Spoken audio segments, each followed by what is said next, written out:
So this is the result of it sitting for 45 minutes. If you want it to be lighter, all you have to do is just redo the process over. I was impatient, so I didn't want to do it over.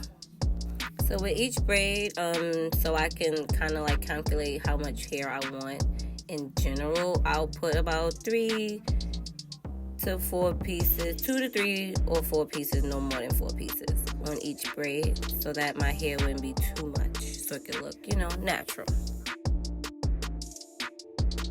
After crocheting the hair into the braid, I then put a crochet piece on the end of my braid and I'm braiding it into it and twining it with my hair. And I repeat this process throughout my whole head until I get the desired look I like.